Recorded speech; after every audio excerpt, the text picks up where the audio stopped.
Bonjour et bienvenue. Aujourd'hui, on va s'attaquer au secret financier d'un des livres les plus influents jamais écrits sur la richesse, un livre qui puise sa sagesse, dans l'ancienne Babylone.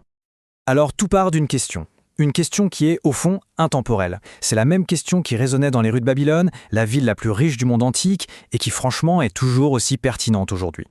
Pour y répondre, on va rencontrer un certain Bansir. C'est un fabricant de chars, un artisan qui travaille d'arrache-pied. Et pourtant, sa bourse, elle est toujours vide. C'est un contraste assez frappant avec son ami d'enfance, Arkad, qui lui est tout simplement l'homme le plus riche de Babylone. Et donc forcément, Bansir et son ami Kobi, qui est musicien, en ont assez. Ils sont frustrés, ils décident que ça ne peut plus durer. Alors ils prennent une grande décision, aller voir Arkad pour lui demander ses secrets. Et c'est là qu'ils ont une sorte de révélation. Ils réalisent quelque chose de fondamental. Ils sont excellents dans leur métier, de vrais experts, mais ils n'ont jamais appris les règles du jeu de la richesse. C'est simple, mais ça change tout. Bon, les voilà donc face à Arkad. Et là, surprise. Pas de formule magique, pas de grands discours compliqués. Il leur révèle le tout premier principe, la base de toute sa fortune. Un secret qu'il a lui-même appris quand il n'était qu'un jeune scribe. Le principe, il est simple, mais il est absolument non négociable. En gros, Arkad leur explique que la première personne à payer, c'est soi-même. Avant tout le monde. L'épargne, ce n'est pas ce qui reste à la fin du mois, c'est la toute première chose à mettre de côté. Et pour commencer, il donne un chiffre très concret, au moins 1/10. 1/10 de tout ce qui rentre, peu importe la somme. C'est une règle hyper simple et surtout accessible à n'importe qui. Et ce qui est intéressant, c'est qu'Arkad s'est vite rendu compte qu'en fait, il vivait tout aussi bien avec les 9/10 restants. Mais le plus important, c'est le sentiment que ça procure. Sentir sa bourse s'alourdir petit à petit, ça lui a donné une satisfaction et une motivation incroyable pour continuer. Ah ok, donc économiser, c'est fait. Mais attention, ce n'est que la première étape. Arkad est très clair là-dessus. L'argent mis de côté, il ne doit pas dormir, il doit se mettre au travail. Juste l'empiler, ça ne sert à rien. Et pour expliquer ça, il utilise une image vraiment parlante. Il dit que chaque pièce d'or, c'est comme un travailleur qui bosse pour soi. Et l'argent que ce travailleur rapporte, ce sont ses enfants. Et les enfants de ses enfants, vous voyez l'idée.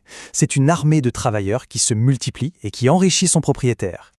Mais, et c'est un point crucial, il met en garde contre une tentation, dépenser trop vite les gains de ses investissements. Pour lui, c'est comme manger les enfants de ses économies. L'image est un peu brutale, mais elle est claire. Si on fait ça, on tue la poule aux œufs d'or. On stoppe net le processus qui permet à la richesse de grandir toute seule. Bon, l'argent commence à entrer, il travaille, mais un nouveau problème se pose, et il est de taille. Comment on protège ce trésor ? Et là, Arkad va partager une leçon qu'il a apprise de la manière la plus dure qui soit, en faisant une erreur catastrophique. Voilà l'histoire, il a confié toutes ses économies de sa première année à un certain Asmur, un briquier. Le plan, Asmur devait voyager et acheter des bijoux rares pour les revendre. Le hic, Asmur était un excellent briquier, mais il ne connaissait rien en bijoux. Résultat, il est revenu avec des morceaux de verre sans aucune valeur.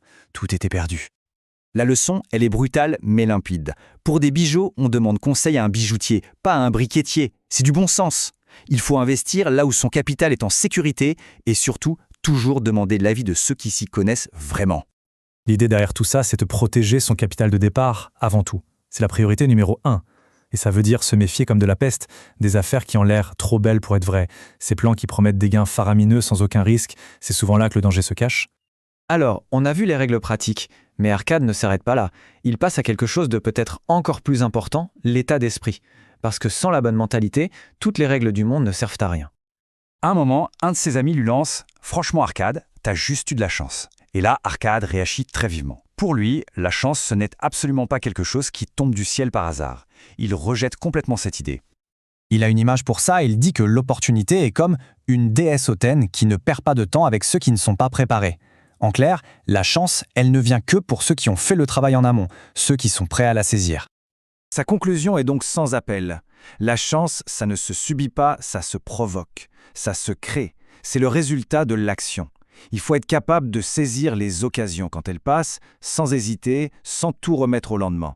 La procrastination, c'est l'ennemi de la chance. Donc si on résume tout ça, on a 4 grandes lois. Premièrement, se payer en premier.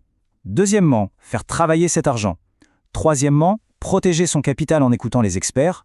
Et enfin, quatrièmement, créer sa propre chance en étant prêt à agir. C'est simple, mais c'est puissant.